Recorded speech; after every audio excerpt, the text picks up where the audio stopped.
he's given the lessons that he can handle, and there aren't very many that he can handle or she can handle. And then they go to the next question. Why can't you just kill yourself when the going gets tough and get a new life with new conditions that are more tolerable? And the answer is, this is a good question, one which has a theory behind it that is the basis for many suicides. The theory is that conditions will be better if you can just get out of this life. Now, the understanding here is not just people that are committing suicide and understand that karma exists, also those that are committing suicide and don't know karma exists. Both individuals' theory is that the conditions will be better if they can just die and get out of this life. And they say, unfortunately, the theory isn't true. Each life is a golden opportunity to remove the conflicts from your life caused by the lack of understanding of the truth. The conditions you find yourself in are the ones chosen just for you and only you, because they are the most likely to cause you to see the truth behind the conflict. That which caused you so much turmoil is the very thing that was tailor-made for you and only you, knowing every aspect of this and every other life you've gone through. Knowing that, how can you throw away this chance, which is the best possibility, in the hopes that in a new life things will be better? What did they say? How can you throw away this chance, which is the best, the easiest, the most helpful for you to learn, and you're throwing this away in the hopes that a new life will make things better? What sense does it make to throw away this life when you can't possibly do better in the next? If there was such a thing as sin, throwing away a life, a perfect chance, would qualify with very high marks.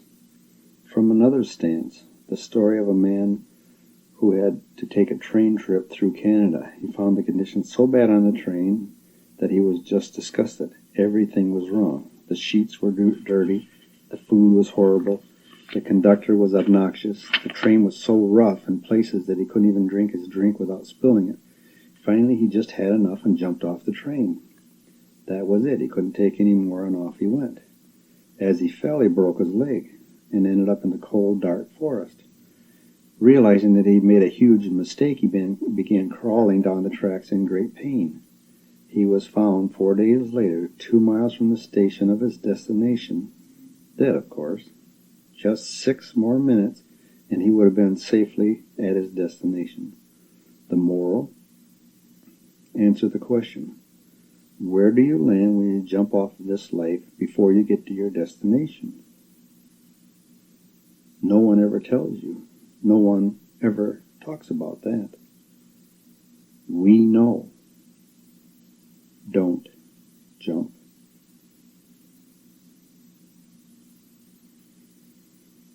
And let me tell you, when they told me this one, it was pretty impactful. I'm thinking the guy's probably reactionary. I mean, he's reacting a little violently to... I don't know how many of us would jump off a train if just because the conditions were bad, but you do know people that are like that, same conditions that you go through, and they can't take it, and they just can't stand it anymore, and they just whip themselves up, and I'm not going to put up with it anymore, this is it, if one more thing happens, I'm out of here, and the conductor hollers at him, and off he goes, jumps off the train. 4 days later, they found him frozen to death.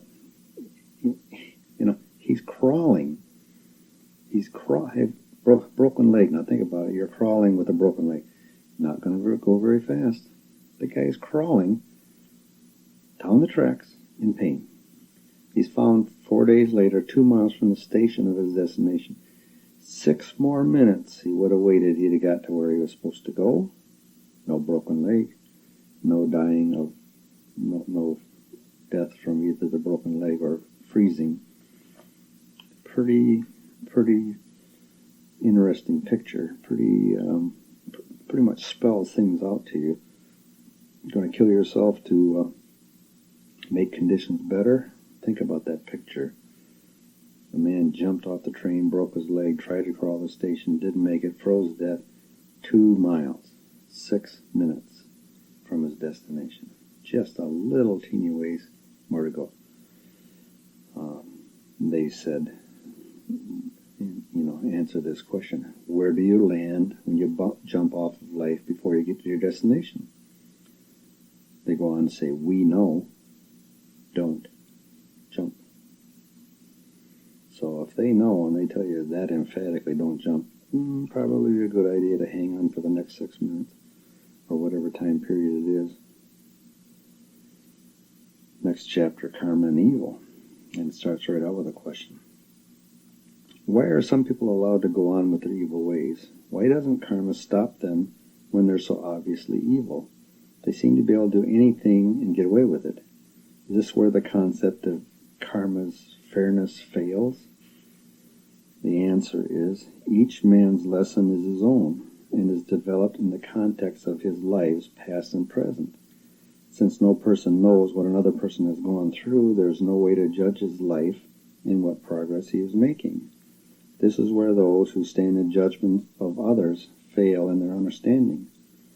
Under the rules of man, a person may be failing totally, and yet under the rules of karma, he may be progressing far faster than all those who would judge him. If we could pile one on another the problems caused by those who judge others, the height and weight would crush the earth. Now, did you get what they said there? Each man has his own lesson, tailored to his own personal life, understanding his past lives and his present life. No other individual knows that information. There's no way for you to know what that person's gone through in this lifetime and other lifetimes. You may know what he's gone through in this lifetime, but what about other lifetimes? And that being so, how can you stand there and judge? Or how can any man judge another man? You don't know whether a person's making progress or not because you don't know where they came from.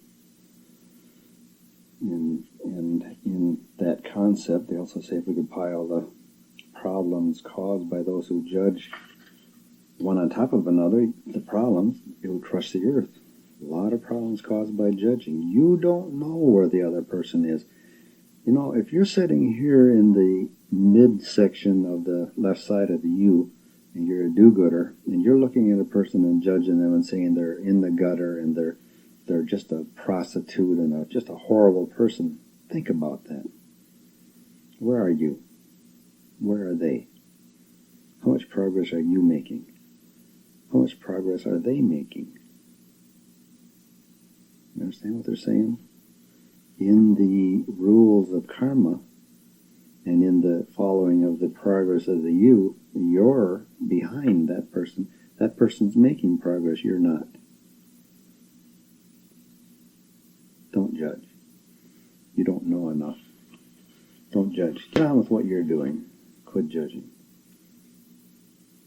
They go on and say, did we just give the slackers and the do-nothings the excuse they were looking for to justify their seeming lack of progress? Would they say that we just can't see their excellent progress?